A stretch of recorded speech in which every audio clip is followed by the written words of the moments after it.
I'm Callie Lewis. You're watching Geek Brief TV. While I'm at the Smug Mug office, I figured that I would take advantage of the experts around here because I have the Canon 5D Mark II, and I have Sam here who's going to help me figure out what to do with this thing.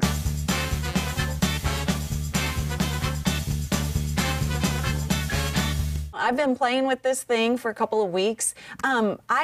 I don't know where to go. I can hit that. I can focus. I can do a couple of things, but what's next? Where do I go? Well, so you hand me the camera, and I see here that it's on the green square. The green square. What is that? So the green square is if you've been using a point and shoot or a Rebel or a Nikon D40 is what I've been using. There's a P and a green square, and what those are for I just want to pick up the camera and go.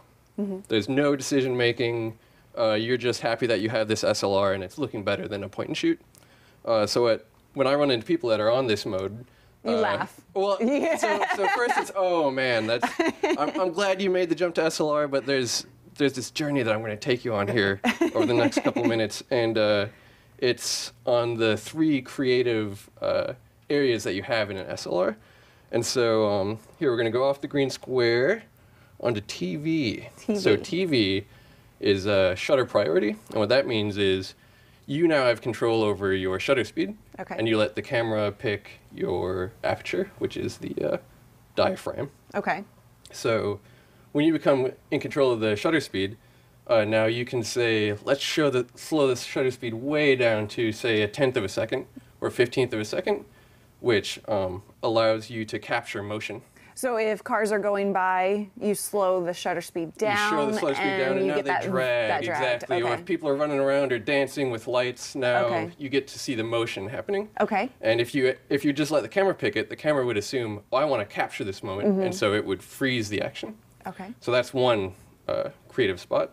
So now I'm going to move on from shutter priority to AV, which is aperture priority, and this is my favorite. Okay. So this is what I would suggest that anybody be on 95% of the time, because aperture is what controls the depth of field. Okay. And so if you've taken a picture before and you see that there's just a razor thin amount of stuff in focus, that's because the aperture is really huge, and it's causing the depth of field to be small. Okay. And so you can make the aperture get smaller and smaller and smaller, and it puts more and more stuff in focus.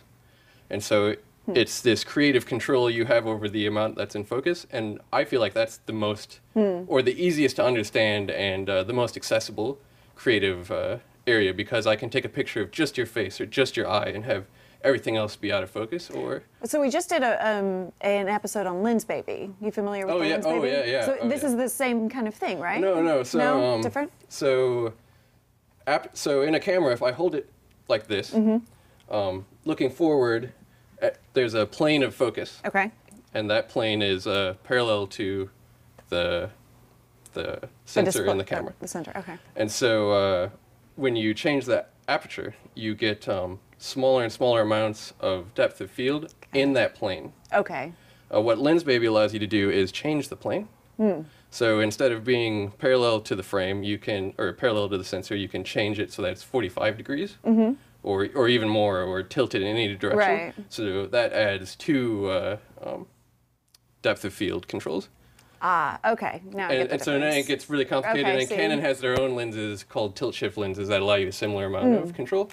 I haven't gotten to the lenses yet. Oh man. I'm kind of scared of that. This is a pretty good lens to start out with.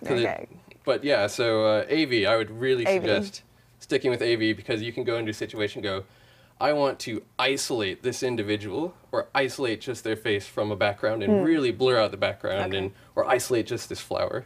And that really creates beautiful photos. Exactly. I'm really digging those. So that's why I say 95%, because with the shutter priority, that's much more complicated. Like, you can put it to a really slow shutter speed, but then if you jerk your hands around a lot, now everything's out of control. Yeah. So yeah. Okay. And the TV, if you're going to play with the shutter speed, you probably want it on a tripod, right?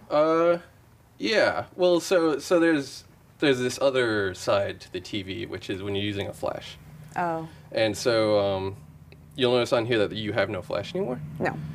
Which is too bad, but I think it is a step in the right direction, because this on-camera flash It's kind of crappy.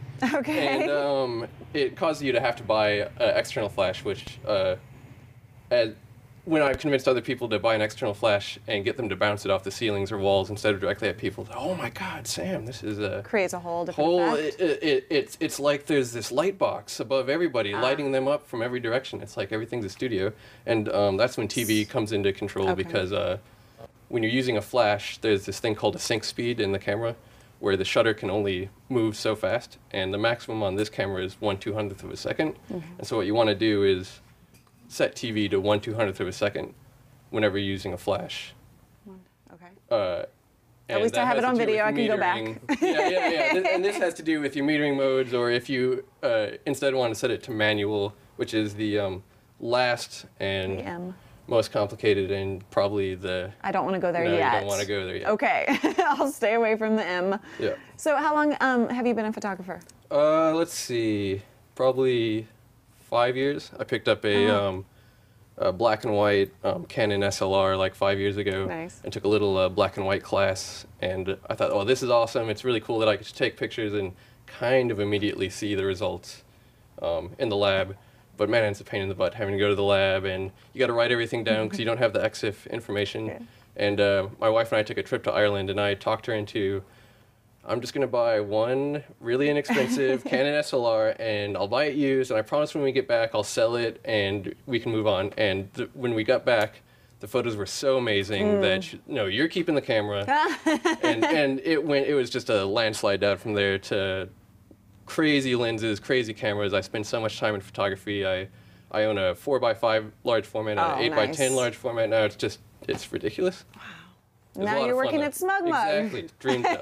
Dream job. Well, thank you so much. I am now prepared to go on my journey back home to Dallas and take lots and lots of pictures. Excellent. What's his SmugMug page? Your SmugMug page? Sams.smugmug.com. SAMS. Yep. All right.